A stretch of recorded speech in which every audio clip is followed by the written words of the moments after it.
আমাদের সাথে কারা কারা এই আঘাত করেছে তোফাজ্জলকে, কারা ভাত খাইতে নিয়ে গিয়েছে, কারা হচ্ছে মাঠ থেকে ধরে নিয়ে এসেছে, কারা গেস্ট রুমে বসে অত্যাচার করেছে, কে হচ্ছে চুল কেটে দিয়েছে, কে গায়ে আগুন ধরিয়ে দিয়েছে, এগুলো তারা 164 স্পেসিফিকভাবে বলেছে।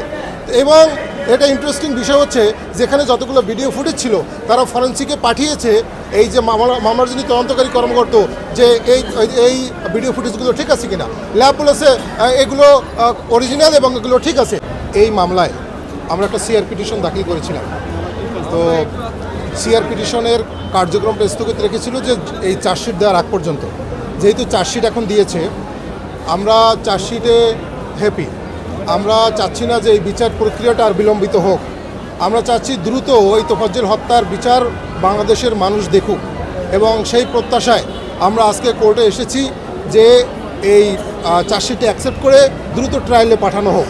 এখন এখানে চার্জশিটটা নারাজি পিটিশন দেওয়ার কিছু নেই, কারণ এই মামলাটায় আমরা চার্জশিটে যেটা দেখেছি প্রায় 16 জন ঢাকা বিশ্ববিদ্যালয়ের যারা প্রফেসর, ওই হলের হাউস টিউটর যারা ছিলেন, ওখানে সিকিউরিটি গার্ডসের যারা ছিলেন, প্রক্রিয়ার টিমে যারা ছিলেন, 16 জনের 161 তাদের জবানবন্দি নিয়েছে যে ওখানে কারা কারা হত্যা করেছে, কারা কারা জড়িত ছিল, এ স্পেসিফিক নাম বলে।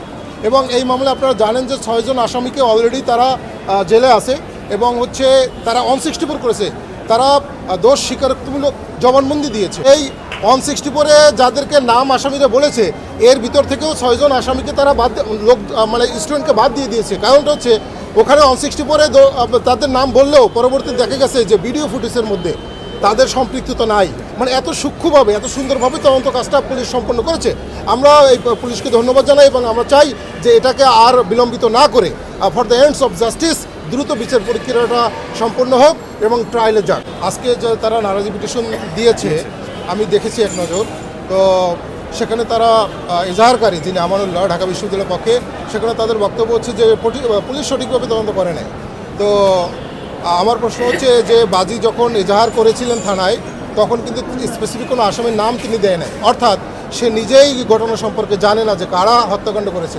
পুলিশ সেটাকে সুন্দরভাবে তদন্ত করেছে, এখন সে বলতেছে যে আমি জানি তদন্ত সঠিক হয় নাই, অর্থাৎ সে কিন্তু এজাহারই বলে অজ্ঞাতনামা দিয়েছে, সে নিজেই কিছু জানে না, এজন্য সে অজ্ঞাতনামা দিয়েছে, আর এখন বলতেছে আমি সব জানি।